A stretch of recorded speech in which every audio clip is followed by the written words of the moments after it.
Går du med tanken om at udleje din bolig på Airbnb, men står du tilbage med spørgsmålene, passer lejerne egentlig på tingene, eller hvordan foregår det med regler i forhold til fradrag og indberetning til skat? Så se med her, hvor jeg i dag vil gennemgå de mest basale ting, når det kommer til udlejning af boliger på Airbnb, og hvad du som udlejer skal være særlig opmærksom på.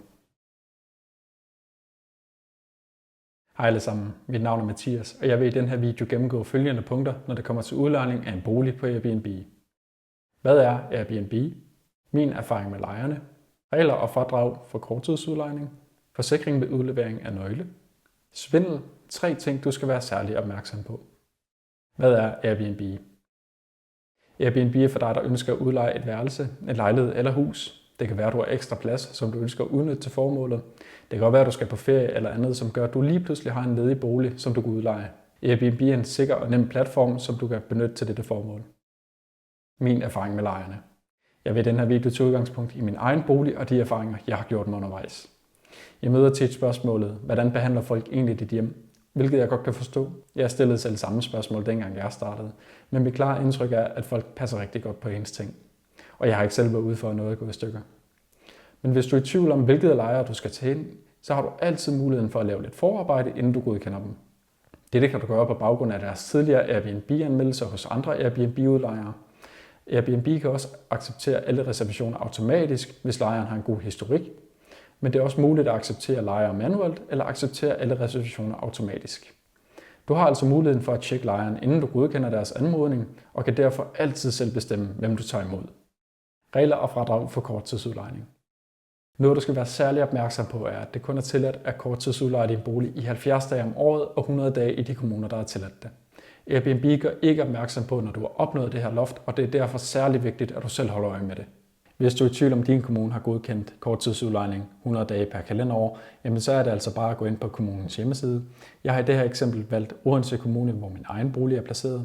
Gå ind på kommunens hjemmeside, søg på udlejning af egen helårsbolig.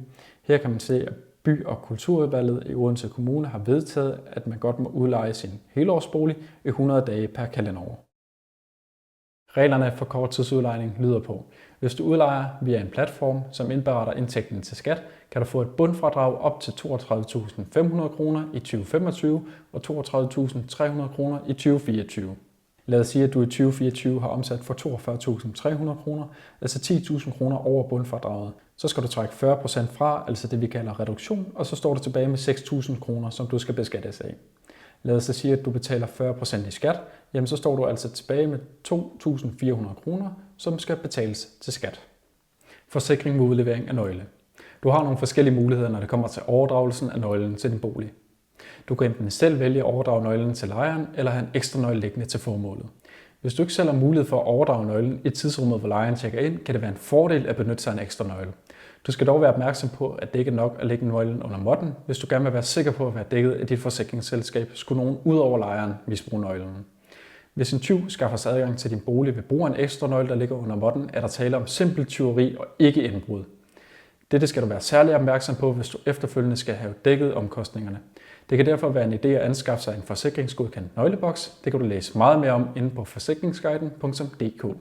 Svindel, 3 ting du skal være særlig opmærksom på. Du har nok hørt skrækhistorier fra folk, der har fået stjålet deres ejendele eller som er blevet svindlet. Det er ikke usandsynligt, men hvis du tager dine forholdsregler, jamen så har du altså gjort, hvad du kunne for at undgå dette. Nummer 1. Udgiv aldrig informationer vedrørende nøgle eller kode, uden at reservationen er gået igennem. Dette gælder især, hvis du ikke overdrager nøglen personligt. Hvis reservationen ikke er gået igennem, så dækker Airbnb's forsikring ikke, og det er derfor altid vigtigt at se, om reservationen ligger i din kalender. Nummer 2. Tag ikke imod reservationer uden for Airbnb. Hvis du bliver kontaktet på Facebook, telefonen eller andre platforme for folk, der gerne vil låne din lejlighed, er der en sandsynlighed for, at du bliver svindlet. Selvom et tilbud kan lyde godt, kan det også være for godt til at være sandt. Alle aftaler uden for Airbnb er ikke dækket, skulle noget blive ødelagt eller stjålet. Nummer 3. Tjek altid din lejers baggrund. Når en reservation på Airbnb er afsluttet, får begge parter mulighed for at indgive en anmeldelse på baggrund af opholdet. Anmeldelsen vil figurere på begge parters profiler og vil først være synlig, når man selv har indgivet sin anmeldelse. Det er derfor, at man ikke påvirker hinandens svar. Andre brugere vil derfor have muligheden for at se, hvordan det har været at være gæst, og andre udlejere kan se, hvordan det har været at have en som lejer. Hvis en lejer har dårlige anmeldelser, kan det være en fordel at takke nej til en reservation. Selvom det kan lyde skræmmende at gå i gang med at udleje sin private bolig, så kan jeg altså kun selv anbefale det. Jeg har kun selv haft succes med det og er super glad for det.